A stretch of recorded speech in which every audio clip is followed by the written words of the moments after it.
শ্রী শ্রী চৈতন্য চরিতামৃতম মধ্যলীলা অষ্টম পরিচ্ছেদ। তথা হি শ্রীমদ্ভাগবতে নায়ং শ্রীঅঙ্গৌ নিতান্ত রতেহি প্রসাদঃ স্বর্যোষিতাং নলিন গন্ধ রুচাং কুত অন্যঃ রাসত সবয়স্য ভুজদণ্ড গৃহীত কণ্ঠ লব্ধ শিশাঞ্জ উদ্গাত ব্রজ সুন্দরী নাম। কলিযুগ পাবন অবতার পরম করুণাময় শ্রী গৌরাঙ্গ সুন্দরের পরম অন্তরঙ্গ প্রিয় পার্ষদ বর্জ পূজ্যপাদ শ্রীল কৃষ্ণদাস কবিরাজ গোস্বামী মহাশয় তাহার শ্রী শ্রী চৈতন্য চরিতামৃত নামক শ্রী গ্রন্থের মধ্য লীলার অষ্টম পরিচ্ছেদে সাধ্য সাধন তত্ত্ব নির্ণয় প্রসঙ্গে রায় রামানন্দের সঙ্গে শ্রীমন মহাপ্রভুর কথোপকথন বর্ণনা করিতেছেন। ইতিপূর্বে রায় রামানন্দ কান্তা প্রেমকে সর্বসাধ্য সার বলেছেন এবং তাহার বক্তব্যের সমর্থনে শ্রীমদ্ ভাগবত থেকে দুটি শ্লোকের উদ্ধৃতি দিয়েছেন। এই শ্লোকে বলছেন, রাসোৎসবে ভগবান শ্রীকৃষ্ণের ভুজলতা দ্বারা কণ্ঠে গৃহীতা হয়ে তাহাদের মনোরথ পূর্ণ হওয়ায় ব্রজসুন্দরীগণ যে প্রসাদ প্রাপ্ত হয়েছেন সেই প্রসাদ অর্থাৎ সেই জাতীয় কৃপা শ্রীকৃষ্ণের বাম বক্ষস্থলে নিয়ত বর্তমানা পরম প্রেমময়ী লক্ষ্মী দেবীও লাভ করেন নাই এবং পদ্মের ন্যায় গন্ধ এবং কান্তি যাহাদের সেই স্বর্গাঙ্গনা ও অপ্সরাগণও লাভ করেন নাই, তা অন্যান্য কামিনীগণের তো কথাই নাই। রাসোৎসবে অর্থাৎ রাসলীলা কালে সর্বলীলা মুকুটমণি রাসলীলা, শ্রী গোবিন্দের অনন্ত লীলা, তার মধ্যে ব্রজলীলা হচ্ছে সর্বোত্তম পরিপূর্ণ মাধুর্যময়ী লীলা। সেই ব্রজলীলার মধ্যে অর্থাৎ ব্রজের যে লীলা দাস্যসখ্য বাৎসল্য মধুর চারিভাবের পার্শ্বদগণের সঙ্গে চারিভাবে তিনি লীলাবিলাস করে চারি জাতীয় রস আস্বাদন করেছেন, কিন্তু তার মধ্যেও এই রাসলীলা হচ্ছে সর্বোত্তম, সর্বলীলার মুকুটমণি। লীলা রস আস্বাদন, শ্রী গোবিন্দ লীলা রস আস্বাদনের নিমিত্ত জগতে প্রকটিত হয়ে লীলা করছেন, নিজেও লীলারস আস্বাদন করছেন এবং পার্শ্বদগণকে যাহারা লীলারস আস্বাদন করাচ্ছেন তাহাদেরও রস আস্বাদন করাইতেছেন। এই রস আস্বাদন ইহাই হচ্ছে লীলার মুখ্যতম উদ্দেশ্য। তো তার মধ্যে এই রস আস্বাদনের যে বৈচিত্র্য বা চরমোৎকর্ষতা তাহা প্রকটিত হয়েছে রাসলীলার মাধ্যমে,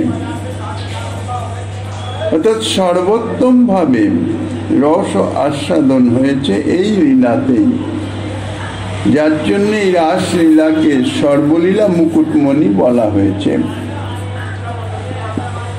এই রাসলীলা কালে সুখদেব গোস্বামীপাদ বলছেন, ভুজদণ্ড গৃহীত কণ্ঠ লব্ধা শিশাং।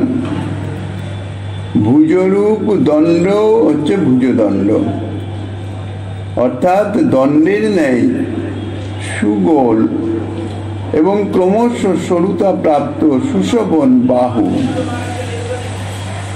ভুজ অর্থাৎ বাহু, দণ্ড সদৃশ শোভনীয়, এই জন্যেই ভুজ দণ্ড।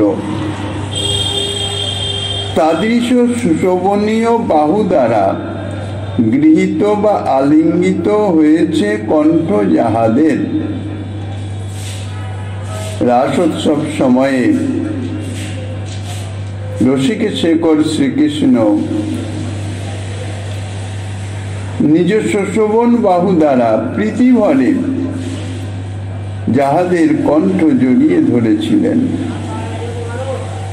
এবং শ্রীকৃষ্ণকৃত সেই কণ্ঠালিঙ্গন দ্বারা আশিস অর্থাৎ মনোবাসনার পরিপূর্ণতা লাভ করেছেন যারা, অর্থাৎ ইহারা শ্রীকৃষ্ণকে প্রতিরূপে সেবা করবার নিমিত্ত দীর্ঘদিন থেকে অপেক্ষমান, কাত্যায়নী ব্রত ইত্যাদিও করেছেন। অর্থাৎ তাহাদের যে মনোবাসনা নন্দসুত অর্থাৎ ব্রজেন্দ্র নন্দন শ্রীকৃষ্ণকে প্রতিরূপে সেবা করবার নিমিত্ত, অর্থাৎ যে সেবাতে সম্যক রূপে সর্ববিধ নিঃসংকোচ সেবা বিদ্যমান, তা সেই মনোবাসনার পরিপূর্ণতা প্রাপ্তি হচ্ছে রাসলীলাতে শ্রীকৃষ্ণ কর্তৃক কণ্ঠালিঙ্গনের মাধ্যমে।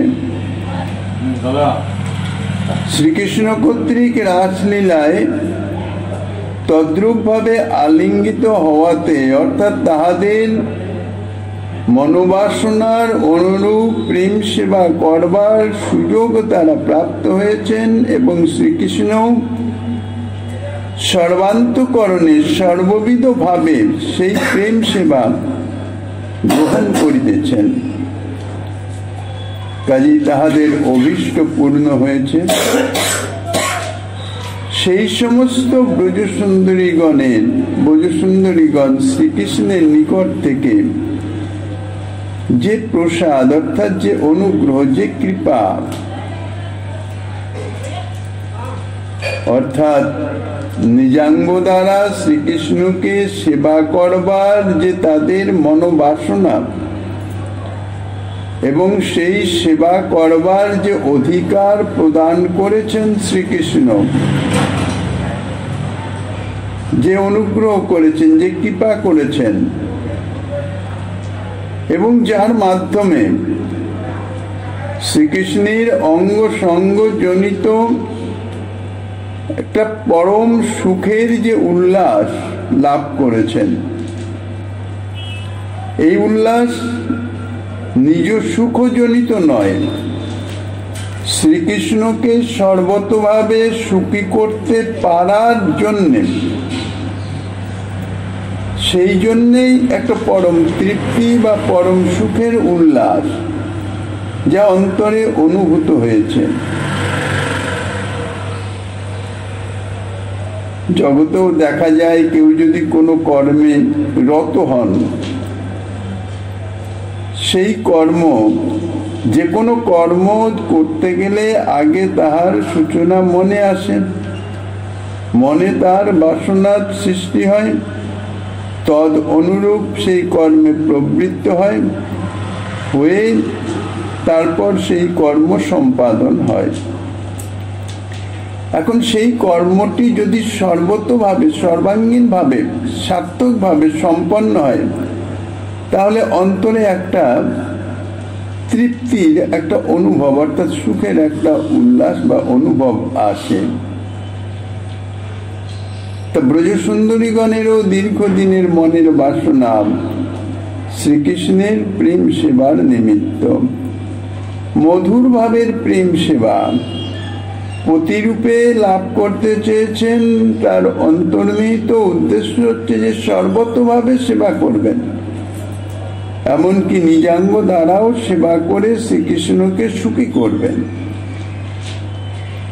উদ্দেশ্য শ্রীকৃষ্ণের সুখ বিধান করা এবং সেই শ্রীকৃষ্ণকে সুখী করবার সেই যে চেষ্টা, শ্রীকৃষ্ণ তাহা অনুমোদন করেছেন এবং সর্বতভাবে সেই সেবা গ্রহণের নিমিত্ত তিনিও চেষ্টা করেছেন বা তার গ্রহণের যে ভাব সেটি তিনি প্রকাশ করেছেন, অর্থাৎ গ্রহণ করেছেন সাদরে। তাহারই পরিণতি হইতেছে রাসলীলায়, সেই প্রেম সেবা করা এবং গ্রহণ করা। তাহলে এই যে বিশেষ কৃপা করেছেন শ্রীকৃষ্ণ, সুখদেব গোস্বামীপাদ বলছেন যে তাহা লক্ষ্মী দেবীও লাভ করতে পারেন নাই। স্বর্গের অপ্সরাগণ, স্বর্গাঙ্গনাগণ, তাদের তো প্রশ্নই নাই। আর সেখানে অন্য কোনো রমণীর তো কোনো কথাই উঠতে পারে না। যেখানে লক্ষ্মী দেবী লাভ করতে পারেন নাই, সেই লক্ষ্মী দেবী বলছেন যে রেখারূপে শ্রীকৃষ্ণের বক্ষস্থলে নিয়ত বিদ্যমান, অথবা প্রেয়সী রূপে শ্রীকৃষ্ণেরই স্বরূপ বিশেষ যে শ্রী নারায়ণ, সেই নারায়ণের বক্ষে অবস্থিতা যে লক্ষ্মী দেবী, যিনি পতিব্রতা শিরোমণি, সেই লক্ষ্মী দেবী সৌভাগ্যবতী,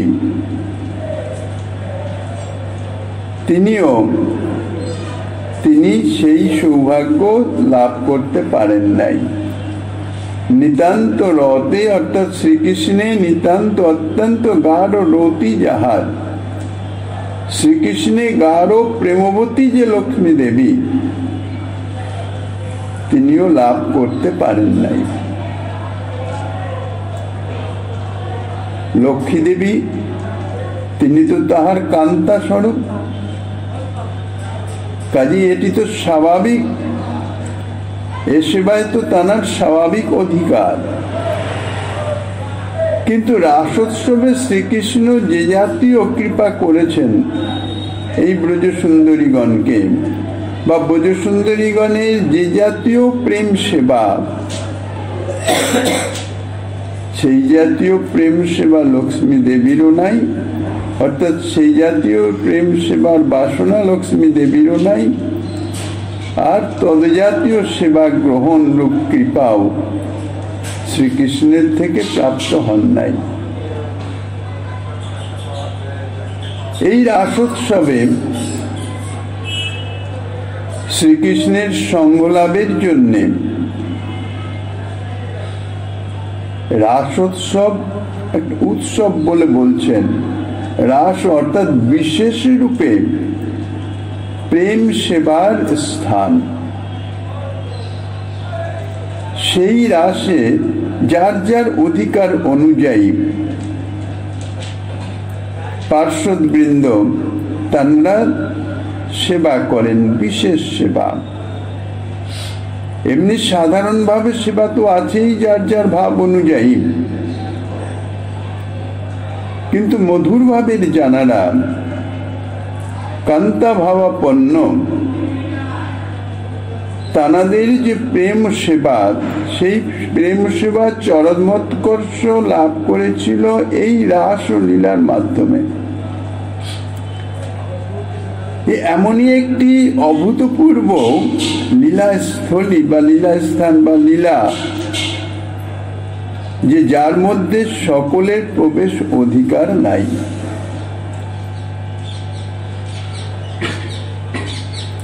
বিশেষ ভাবাপন্ন ভাব সম্পন্ন হলে, আর এই লীলার যারা মুখ্য অধিকারী তানাদের বিশেষ আনুগত্য বা কৃপার মাধ্যমে তাদৃশ অধিকার প্রাপ্ত হলে তবেই এই লীলার মধ্যে প্রবেশ করে যথাযোগ্যভাবে অধিকারানুরূপ সেবার সুযোগ প্রাপ্ত হওয়া যায়। এই রাসোৎসবে শ্রীকৃষ্ণের সঙ্গ লাভের জন্য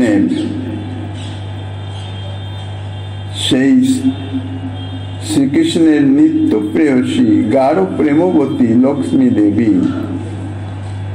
তিনি তো নারায়ণ স্বরূপের সান্নিধ্যে সেবারতা নিত্য অনাদিকাল থেকে বিদ্যমান আছেন। কিন্তু এই ব্রজেন্দ্র নন্দন শ্রীকৃষ্ণের এই রাস উৎসবে অংশগ্রহণ করার, অর্থাৎ এই রাস উৎসবের মাধ্যমে সেবা লাভ করার নিমিত্ত কামনা করে লক্ষ্মী দেবী তপস্যা করেছেন। শ্রীমদ্ ভাগবতে বর্ণনা করেছেন, যদ্বাঞ্ছয়া শ্রীলরনাথ চরৎস্তপা। এই শ্লোকে বলেছেন যে তিনি তপস্যা করেছেন, কিন্তু তার অভীষ্ট সিদ্ধ হয় নাই। রাস উৎসবে শ্রীকৃষ্ণের সঙ্গ লাভ হয় নাই, সে অধিকার তিনি প্রাপ্ত হন নাই।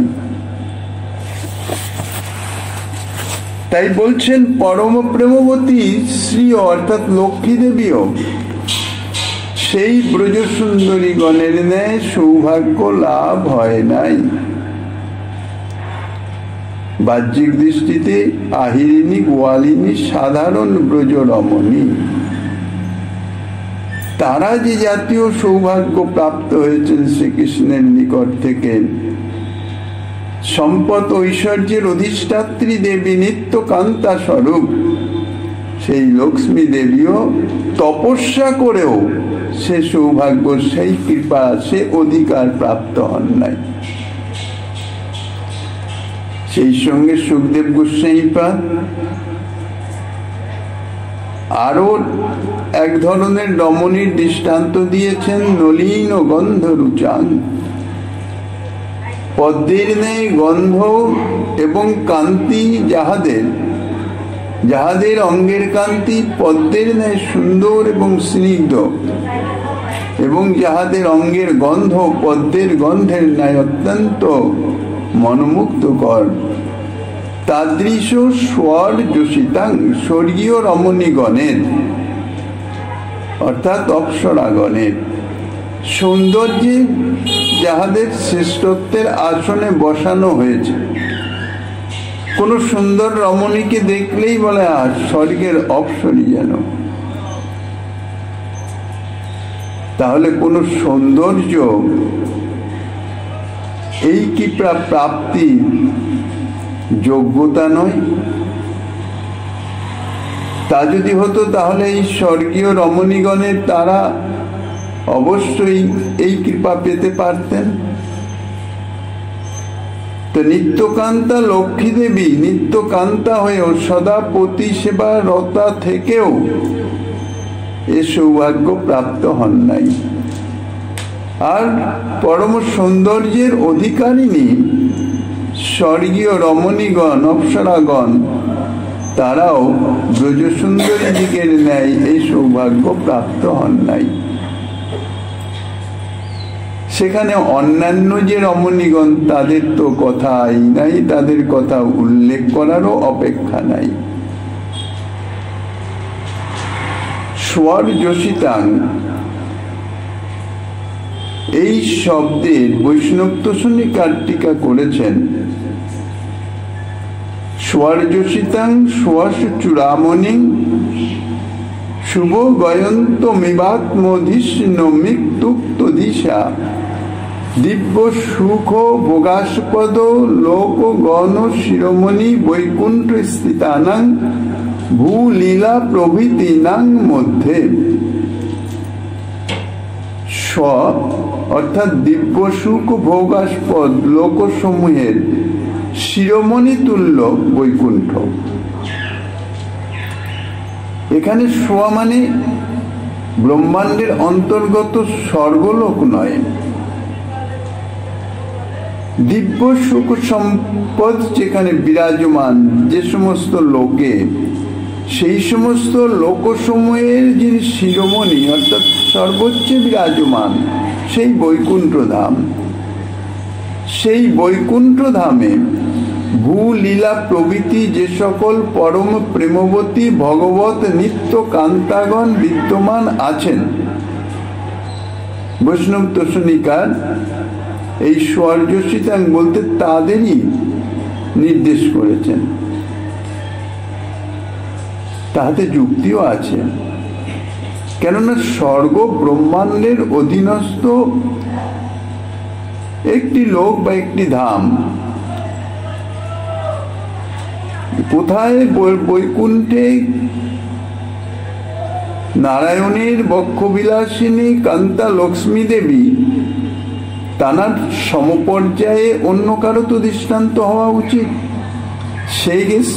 সেই ক্ষেত্রে এই ব্রহ্মাণ্ড অন্তর্গত স্বর্গের যে অপ্সরীগণ, তাদের তুলনা, তাদের সঙ্গে তো শ্রীকৃষ্ণের কোনো সম্বন্ধই নাই।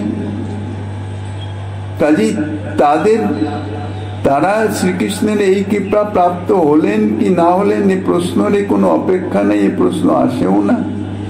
কাজেই এখানে স্বর্যসিতাং বলতে এই ব্রহ্মাণ্ডের অন্তর্গত স্বর্গের অপ্সরীগণ নয়, বৈকুণ্ঠেরই ভূলীলা প্রভৃতি যে সমস্ত পরম প্রেমবতী ভগবত কান্তাগণ আছেন। অর্থাৎ অনন্ত কোটি বৈকুণ্ঠ ধাম, অনন্ত কোটি ভগবৎ স্বরূপ বিরাজমান, আর সমস্ত ভগবৎ স্বরূপের নিত্য কান্তাগণ বিরাজমান আছেন।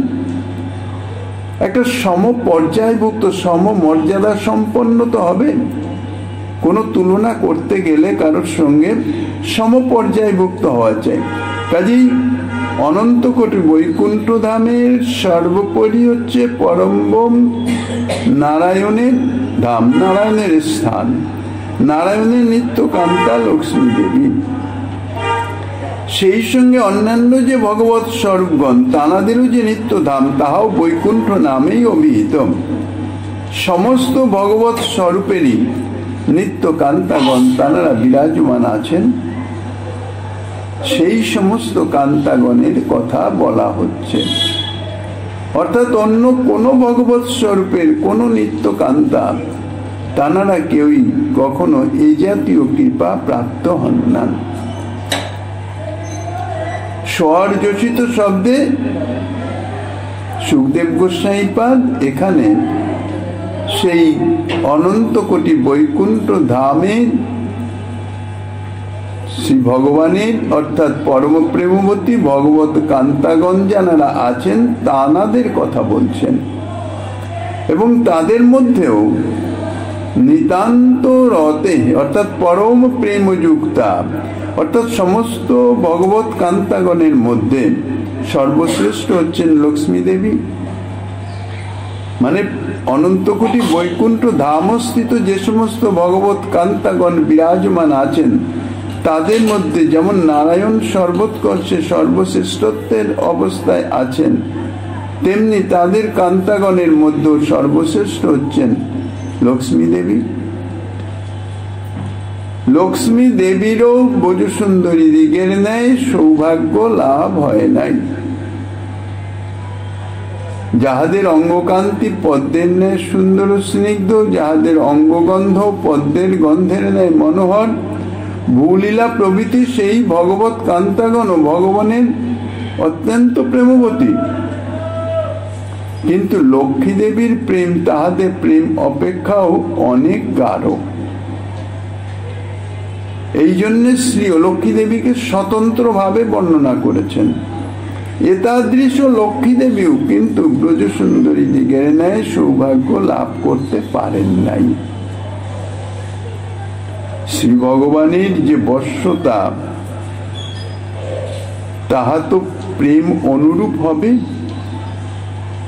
তাহলে এ কথার মাধ্যমে ইহাই বোঝা যায় যে ব্রজসুন্দরীগণের যাদৃশ প্রেমবতী তানারা প্রেম বিদ্যমান ছিল, তাদৃশী প্রেম লক্ষ্মী দেবীরও ছিল না। সেই জন্যই লক্ষ্মী দেবী ও ব্রজসুন্দরীগণের ন্যায় সৌভাগ্য লাভ করতে পারেন নাই। এই শ্লোকে সাধারণ রমণীগণ বা স্বর্গের দেব দেবীগণ, অপ্সরাগণ, ভগবৎ স্বরূপের কান্তাগণ, এমনকি স্বয়ং লক্ষ্মী দেবী অপেক্ষাও শ্রীকৃষ্ণের কান্তা ভাববতী ব্রজ সুন্দরীগণের সৌভাগ্যতিশয় বর্ণনা করেছেন। অর্থাৎ কান্তা ভাবের শ্রেষ্ঠত্বের প্রতিপাদকের মধ্যে ব্রজলীলায় ব্রজেন্দ্র নন্দনের যে কান্তাগণ, তাদের যে কান্তা প্রেম, তাহাই সর্বোৎকর্ষে বিরাজমান, সর্বসাধ্য সার। রায় রামানন্দের বক্তব্য ইহাই প্রকাশিত হইতেছে। দ্বিতীয় শ্লোকে বলেছেন, তাসামাবীর ভূচ্ছৌরী স্ময় মান মুখাম্বুজ পীতাম্বর ধর স্রগ্রী সাক্ষাৎ মন্মথ মন্মথ। এই শ্লোকের মধ্যেও শ্রীকৃষ্ণের কান্তা ভাববতী এই ব্রজ সুন্দরীগণের সৌভাগ্যতিশয়ের কথা বলা হয়েছে। অর্থাৎ রাসোৎসবে শ্রীকৃষ্ণের অন্তর্ধানের পর ব্রজসুন্দরীগণের যে বিরহ, যে আরতি, অন্যান্য ভগবৎ স্বরূপ যাদের দৃষ্টান্ত পূর্ব শ্লোকে দিয়েছেন, তারা তো নিত্য কান্তা, স্বকীয়া ভাবাপন্না, তাহাদের তো বিরহই নাই। বিরহের আরতি কি করে হবে? মিলনের জন্য যে তীব্র উৎকণ্ঠা, সেটা তো তাদের থাকতে পারে না। বিরহ যদি না থাকে তাহলে মিলনের তাদৃশ সুখানুভব হতে পারে না। নিত্য কান্তা জানারা সদা সর্বদাই বিদ্যমান, তানাদের তো বিরহ নাই। বিরহ মানে কিছু সাময়িক যে বিরহ ইত্যাদি থাকলেও তাহাদের নিশ্চিত মিলনের একটা নিশ্চিন্ততা বিদ্যমান আছে। কিন্তু ব্রজসুন্দরীগণের তো তাদের সম্বন্ধ অনুরূপ নয়। তাদের প্রেম তো সম্বন্ধের উপর নির্ভরশীল নয়, তারা তো স্বকীয়া ভাবাপন্ন নয়, তারা তো পরকীয়া ভাবাপন্ন। তাহাদের সম্বন্ধ তো তাদের প্রেমের অনুরূপ, কোনো নির্দিষ্ট সম্বন্ধ তো তাদের নাই। তাদের হৃদয়স্থ প্রেম অনুরূপ তাহাদের সেবা এবং সেই সেবার অনুরূপে সম্বন্ধকে প্রকাশিত করা হয়েছে। কাজেই তাহাদের মিলনের তো কোনো নিশ্চয়তা নাই, কোনো নিশ্চিন্ততা নাই। স্বকীয় ভাবে যেটি বিদ্যমান আছে। কাজেই রাসলীলাতে শ্রীকৃষ্ণের অন্তর্ধানের পর তাহাদের মিলনের জন্য যে উৎকণ্ঠা, যে তীব্র উৎকণ্ঠা, বিরহর যন্ত্রণার যে তীব্র আরতি এবং তাদের যে রোদন, যে বিলাপ, তাদেরকে শ্রীকৃষ্ণ আর আত্মগোপন করে থাকতে পারেন নাই। অনতি বিলম্বে তাদের মধ্যে প্রকাশিত হয়ে তাদের কৃতার্থ করেছিলেন। এবং সেই সময় শ্রীকৃষ্ণের যে রূপ মাধুর্য প্রকাশিত হয়েছে, যাকে বলছেন সাক্ষাৎ মন্মথ মন্মথ রূপ, এই রূপই হচ্ছে শ্রীকৃষ্ণ মাধুর্যের চরমতম বিকাশ। যে মাধুর্য একমাত্র তাদৃশ ভাবাপন্ন মিলনোৎকণ্ঠা সম্পন্না সেই ব্রজ সুন্দরীগণ তানারাই অনুভব করতে পেরেছিলেন। কান্তা ভাব ব্যতীত অন্য কোনো ভাবেই এ মাধুর্যের অনুভব সম্ভব নয়। শ্রীকৃষ্ণের তিনি তো মাধুর্যের পরাকাষ্ঠা আধার স্বরূপ, আর ব্রজলীলাতে এই মাধুর্যেরই প্রকাশ। কিন্তু সে মাধুর্য, শ্রীকৃষ্ণের সেই মাধুর্য, রূপ মাধুর্য, দাস্য সখ্য বাৎসল্য মধুর চারি ভাবের পার্শ্বদগণ তানারা আস্বাদন করেছেন। দাস্য ভাবের নিকটে শ্রীকৃষ্ণের যে মাধুর্য, তার থেকে সখ্য ভাবের সখাগণের নিকট আরো একটু উৎকর্ষ সম্পন্ন। সখাগণের সঙ্গে সখা স্বরূপ শ্রীকৃষ্ণের যে মাধুর্য বা যে লীলা, যা প্রকাশ, তাহা দাসগণ অনুভব করতে পারবেন না। ঠিক সেই রকম পরপর শ্রীকৃষ্ণের মাধুর্যের যে চরমোৎকর্ষতা, তাহা কান্তাভাব ব্যতীত, অর্থাৎ শ্রীকৃষ্ণের কান্তাগণ ব্যতীত অন্য কেহ তাহা আস্বাদন করতে পারবেন না, তাদের অনুভবই আসবে না।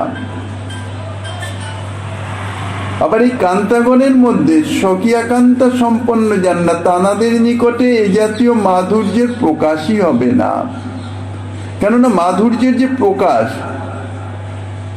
তাহা আস্বাদনকারীর ভাব অনুযায়ী হবে, ভাবের অনুরূপ মাধুর্যের প্রকাশ হবে।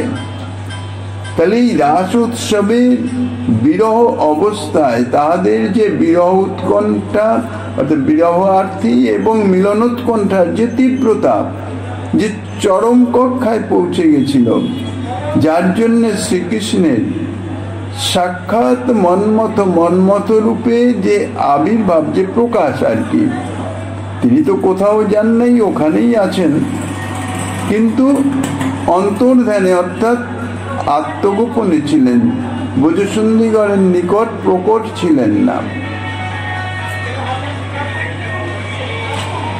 যখন প্রকাশ হলেন, আবির্ভূত হলেন, তখন তানার যে মাধুর্য, অর্থাৎ এই যে মাধুর্যের প্রকাশ, মাধুর্যের যে বিকশিত হচ্ছেন, এটি হচ্ছে জানাদের সান্নিধ্যে তিনি প্রকাশিত হচ্ছেন। তানাদের ভাব অনুযায়ী শ্রীকৃষ্ণের মধ্যে সেই জাতীয় মাধুর্যের বিকাশ হচ্ছে, প্রকাশ হচ্ছে। তা ব্রজসুন্দরীগণের যে মিলন উৎকণ্ঠা বা তাদের যে বিরহার্থী, সেটি এমন চরম অবস্থায় যে তাদের সেই মিলন উৎকণ্ঠা অনুরূপ মিলনের যে আগ্রহ, অর্থাৎ ব্রজসুন্দরীগণের সঙ্গে মিলিত হয়ে তাদের কৃতার্থ করবার, তাদের কৃপা করবার, অনুগ্রহ করবার যে একটা আন্তরিক ভাব বা প্রচেষ্টা শ্রীকৃষ্ণের মধ্যে যেটা প্রকাশিত হয়েছে, সেটা হচ্ছে চরমোৎকর্ষের সর্ব, সেটাই হচ্ছে মাধুর্য। অর্থাৎ প্রেম সেবাকারীর সেবা গ্রহণের মাধ্যমে তাহাকে তৃপ্ত করা, যে একটা ইচ্ছা, যে লালসা সেব্যের মধ্যে বিরাজমান থাকে, সেটাই হচ্ছে, সেই লালসাই তার মানে মাধুর্য রূপে তার মধ্যে প্রকাশিত হয়। সেটা আস্বাদন সেই প্রেম সেবাকারী ব্যতীত অন্য কেউ করতে পারে না, কারণ এটা সেবার ভাব অনুরূপ। তো এই পরম নিগুড় এবং অনুভববেদ্য বিষয়, ভাষায় ঠিক ভাবটা প্রকাশ করা সম্ভব নয়। তো সেই জন্যই বলছেন যে সাক্ষাৎ মন্মথ রূপে শ্রীকৃষ্ণের যে মাধুর্য, এই যখন সে মিলনোৎকণ্ঠায় বিরহার্থীতে ব্রজসুন্দরীগণের মধ্যে তিনি যখন প্রকাশিত হলেন, আবির্ভূত হলেন, তখন যে মাধুর্য প্রকাশিত হয়েছিল, যে মাধুর্য ব্রজসুন্দরীগণ আস্বাদন করেছিলেন, তাহা অন্য কোনো ভাবেই সম্ভব নয়। এই মাধুর্যের অনুভব সম্ভব নয়। এই শ্লোকে সুখদেব গোস্বামীপাদ তাহাই বলছেন। অর্থাৎ এই শ্লোক কান্তা ভাবের শ্রেষ্ঠত্ব প্রতিপাদক। শ্রীকৃষ্ণের সেবা প্রাপ্তি ইহাই হইতেছে সাধ্য বস্তু। সেই সেবা প্রাপ্তির যে তারতম্য, যে বিশেষত্ব, তাহাই রায় রামানন্দ বর্ণনা করে একের পর এক এসেছেন। স্বধর্ম আচরণে বিষ্ণু ভক্তি হয়, এর থেকে শুরু করেছেন।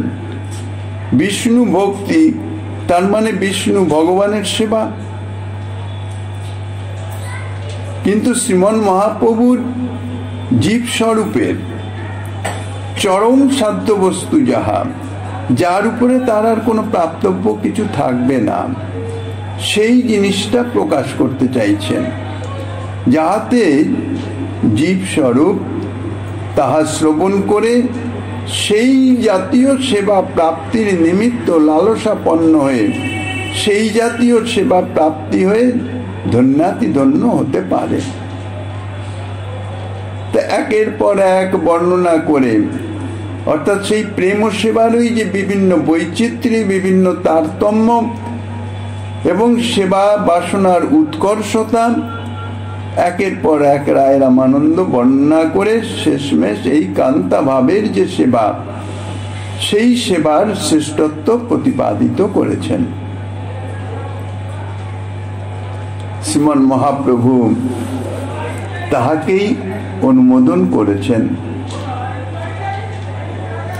এ সম্বন্ধে বলছেন, এই যে সেবা প্রাপ্তি যেটা সাধ্য বস্তু, সে সম্বন্ধেই বলছেন কৃষ্ণ প্রাপ্তের উপায় বহুবিধ হয়, কৃষ্ণ প্রাপ্তের তারতম্য বহুত আছয়। কৃষ্ণ প্রাপ্তি হচ্ছে সাধ্য বস্তু, কিন্তু সেই সাধ্য বস্তু অর্থাৎ প্রাপ্তির উপায়, সেই সাধ্য বস্তু প্রাপ্তির নিমিত্ত যে সাধন, সেই সাধন বহু রকমের আছে। কেননা বহুভাবেই শ্রীকৃষ্ণকে প্রাপ্ত হওয়া যায়। ভিন্ন ভিন্ন রূপ যে সাধন, সেই ভিন্ন ভিন্ন রূপ সাধনের দ্বারা শ্রীকৃষ্ণকে ভিন্ন ভিন্ন রূপে পাওয়া যায়। যে জাতীয় সাধন হবে তদনুরূপ প্রাপ্তি হবে। সমস্ত সাধনের ফল শ্রীকৃষ্ণ প্রাপ্তি ঠিকই, কিন্তু সকল সাধনের ফলে শ্রীকৃষ্ণকে একই রূপে পাওয়া যায় না, সাধন অনুরূপ ভাবে প্রাপ্ত হওয়া যায়। এই জন্য বলছেন কৃষ্ণ প্রাপ্তির তারতম্য বহুত আছয়। সমস্ত সাধনের মাধ্যমে কৃষ্ণকে প্রাপ্ত হচ্ছে সাধক, কিন্তু সেই প্রাপ্তির তারতম্য আছে। কিরকম তারতম্য বলছেন, যার যেই ভাব সেই সর্বোত্তম, তটস্থ হইয়া বিচারিলে আছে তরতম। জ্ঞান মিশ্রা ভক্তি দ্বারা শ্রীকৃষ্ণ প্রাপ্তি হয় কিভাবে? শ্রীকৃষ্ণের অঙ্গকান্তি ব্রহ্মকে পাওয়া যায়, ব্রহ্মের সঙ্গে লীন হয়ে যায়। শ্রীকৃষ্ণ প্রাপ্তি হচ্ছে, শ্রীকৃষ্ণের অঙ্গকান্তির ব্রহ্মকে প্রাপ্তি হচ্ছে। আর ঐশ্বর্য মিশ্রা ভক্তি দ্বারা সেখানে শ্রীকৃষ্ণের বিলাস রূপ শ্রী নারায়ণকে পাচ্ছেন। চতুর্বিধা মুক্তি দ্বারা মুক্তি প্রাপ্ত হয়ে নারায়ণের পার্শ্বদত্ত প্রাপ্ত হয়ে বৈকুণ্ঠ লোকে অবস্থান করে নারায়ণকে তারা পাচ্ছেন, নারায়ণের সেবা তারা পাচ্ছেন। আর শুদ্ধা ভক্তি যারা যাজন করছেন, শুদ্ধা ভক্তি দ্বারা স্বয়ংরূপ শ্রীকৃষ্ণকে পাওয়া যায়। শুদ্ধা ভক্তি ছাড়া স্বয়ংরূপ শ্রীকৃষ্ণকে, স্বয়ং ভগবান শ্রীকৃষ্ণকে পাওয়ার দ্বিতীয় কোনো উপায় নাই। কিন্তু এই শুদ্ধা ভক্তিতে যে স্বয়ংরূপ শ্রীকৃষ্ণকে প্রাপ্ত হচ্ছেন, তারও নানান রকম ভেদ আছে। দাস্য, সখ্য, বাৎসল্য, মধুর ইত্যাদি বিভিন্ন ভাবে একই শ্রীকৃষ্ণকে সাধনার দ্বারা সেবা পাওয়া যায়। ভিন্ন ভিন্ন ভাবে ভিন্ন ভিন্ন সেবা পাওয়া যায়। সেই যে পাওয়া, শুদ্ধা ভক্তি যাজন করে একই শ্রীকৃষ্ণকে প্রাপ্ত হচ্ছেন, কিন্তু সেই শ্রীকৃষ্ণকে পাওয়ারও বিশেষ যে ইতর বিশেষ আছে, তাহা ইতিপূর্বে সাধ্য সাধন তত্ত্ব বিচার থেকেই জানা গেছে। কেহ পায় প্রভু রূপে, কেউ পায় সখা রূপে, কেউ পায় পুত্র রূপে, কেউ পায় প্রাণবল্লভ রূপে, সকলে তো একভাবে পায় না।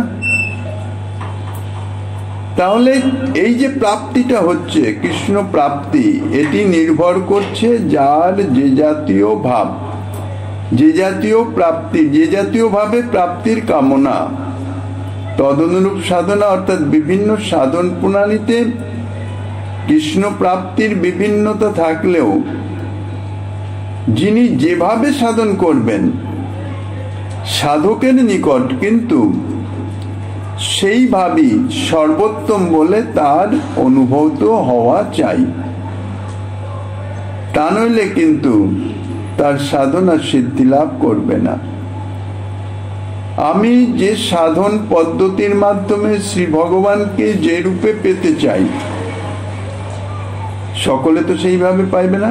যার যেরকম ভাব সে সেই ভাব অনুরূপ ভাবে পেতে চাইবে, আর সেই রূপে পাওয়ার জন্য তদনুরূপ সাধন পন্থা সে অবলম্বন করবে। যে জাতীয় সাধন করুক না কেন, যেভাবেরই সাধন করুক না কেন, সেই সাধন তার নিকটে সর্বোত্তম বলে অনুভূত হওয়া চাই, স্থির সিদ্ধান্ত হওয়া চাই। অপরে কিভাবে পাচ্ছে, আমার থেকে সেইভাবে পাওয়াটা বোধহয় শ্রেষ্ঠ, আরেকটু ভালো, এই জাতীয় যদি মনে কোনো সংশয়ের আভাসও থাকে, তাহলে সাধনায় সিদ্ধি হবে না। এটা হচ্ছে সাধনার মূল কথা, গোড়ার কথা। সাধনা করতে হলে, সাধনা অর্থাৎ যেভাবে আমি সেবা করতে চাই সেটিকে আগে স্থির করতে হবে। এই জন্য হচ্ছে লক্ষ্য স্থির, এবং সেই লক্ষ্যবস্তু প্রাপ্তির জন্য যে সাধনা, সেই সাধনাই আমার একান্ত কর্তব্য, অর্থাৎ আমার নিকটে তাহাই হচ্ছে সর্বোত্তম। অন্য কোনো সাধনা আমার কাছে উত্তম নয়। এই জন্যই বলছেন যার যেই ভাব সেই সর্বোত্তম। যে যেভাবে সাধন করছে তার নিকটে সেটি সর্বোত্তম।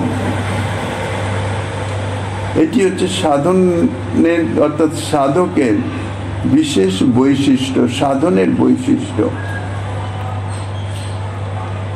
বহুজন বহুভাবে সাধনা করছেন, অর্থাৎ জ্ঞান মিশ্রা ভক্তি, ঐশ্বর্য মিশ্রা ভক্তি, শুদ্ধা ভক্তি, আবার শুদ্ধা ভক্তির মধ্যে দাস্য সখ্য বাৎসল্য মধুর, বিভিন্নভাবে বিভিন্ন জন সাধন করছেন। কিন্তু যিনি যেভাবে সাধন করছেন তার নিকটে তো সেইভাবেই সর্বোত্তম। তাহলে যথার্থ উত্তম কোন সাধন পন্থা, অর্থাৎ কোন ভাবে শ্রীকৃষ্ণর প্রাপ্তি যে সর্বোত্তম, সেটি কি করে নির্ণীত হবে? সেটি তো এই সমস্ত সাধকগণ নির্ণয় করতে পারবেন না, কেননা এই সমস্ত সাধকগণের নিকট তো যার যেই ভাব সেটিই সর্বোত্তম। সেই জন্য বলছেন তটস্থ হয়ে বিচারিলে আছে তরতম। অর্থাৎ এই সমস্ত ভাব থেকে, এই সমস্ত ভাবের আবেশহীন হয়ে নিরপেক্ষ ভাবে যদি বিচার করা যায়, তাহলে শ্রীকৃষ্ণ প্রাপ্তি তরতম, অর্থাৎ যে কম বেশি বা উত্তম বা ন্যূনতা ভাবের যে বৈচিত্র্যের যে তারতম্য, সেটি অনুভব করা যায়।